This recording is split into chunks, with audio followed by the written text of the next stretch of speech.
ফের বৃষ্টির পূর্বাভাস বাংলায়। কলকাতা সহ বাংলার এই জেলাগুলিতে টানা 2 দিন ভারী থেকে অতি ভারী বৃষ্টির সতর্কতা জারি করল আবহাওয়া দফতর।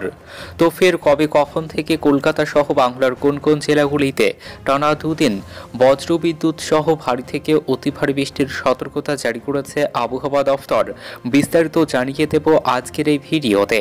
তো অবশ্যই ভিডিওটি সম্পূর্ণ দেখবেন। ভিডিওটি ভালো লাগলে লাইক করবেন আর আবহাওয়ার প্রতিনিয়ত আপডেট পেতে আমাদের ইউটিউব চ্যানেলটি সাবস্ক্রাইব করুন। আলিপুর আবহাওয়া দফতরের তরফ থেকে বলা হয়েছে, বৃষ্টির দাপটে তোলপাড় হতে পারে দক্ষিণবঙ্গের প্রায় সবকটি জেলা। আর তেমন আপডেটে আপাতত মাথায় হাত বসন্ত পঞ্চমীর উৎসবের মশগুল বাঙালির।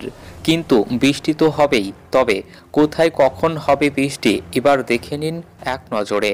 আলিপুর আবহাওয়া দফতরের পক্ষ থেকে যে আপডেট দেওয়া হয়েছে তাতে বলা হয়েছে, দক্ষিণবঙ্গে 14 ফেব্রুয়ারি বুধবার বৃষ্টির সম্ভাবনা রয়েছে মোট 8টি জেলায়। ফলে বলা চলে দক্ষিণবঙ্গের বেশির অংশে বৃষ্টি হবে বুধবার। যে তালিকা আবহাওয়া দফতরের তরফ থেকে দেওয়া হয়েছে তাতে বলা হয়েছে, বৃষ্টি হতে পারে পুরুলিয়া, বাঁকুড়া, বীরভূম, পূর্ব ও পশ্চিম বর্ধমান, নদিয়া, মুর্শিদাবাদ ও হুগলি জেলায়।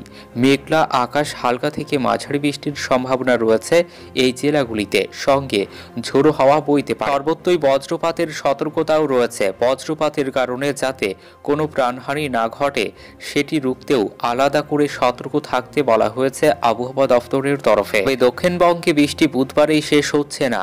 15 ফেব্রুয়ারি বৃহস্পতিবার কলকাতা সহ দক্ষিণবঙ্গের প্রায় সব জেলাতেই বৃষ্টির সম্ভাবনা তৈরি হয়েছে। সেখানে অবশ্য বৃষ্টির প্রকোপ সামান্য হলেও কমতে পারে। এছাড়া তেমন বড় কোনো দুর্যোগের আশঙ্কা নেই। তবে আবহাওয়া দফতরের তরফ থেকে বলা হয়েছে, আগামী শুক্রবার থেকে আবহাওয়ার ফের উন্নতি হবে। আলিপুর আবহাওয়া দফতরের তরফ থেকে বলা হয়েছে, উত্তরবঙ্গের মোটের ওপর শুকনো আবহাওয়া থাকলেও 14 ফেব্রুয়ারি হালকা থেকে মাঝারি বৃষ্টিপাত হতে পারে মালদহ, উত্তর ও দক্ষিণ দিনাজপুরে। এছাড়া হালকা বৃষ্টির সম্ভাবনা রয়েছে দার্জিলিং, কালিম্পং, আলিপুরদুয়ার, কোচবিহার ও জলপাইগুড়িতেও। 15 ফেব্রুয়ারি বৃহস্পতিবার বৃষ্টির পরিমাণ বাড়তে পারে দক্ষিণবঙ্গে। কলকাতা সহ সব জেলাতেই হালকা মাঝারি বৃষ্টির সম্ভাবনা রয়েছে। আগামী শুক্রবার থেকে ফের আবহাওয়ার উন্নতি হবে দক্ষিণবঙ্গে। তো এই ছিল আবহাওয়া দপ্তরের দেওয়া লেটেস্ট আবহাওয়ার আপডেট। ভিডিওটি ভালো লাগলে লাইক করবেন।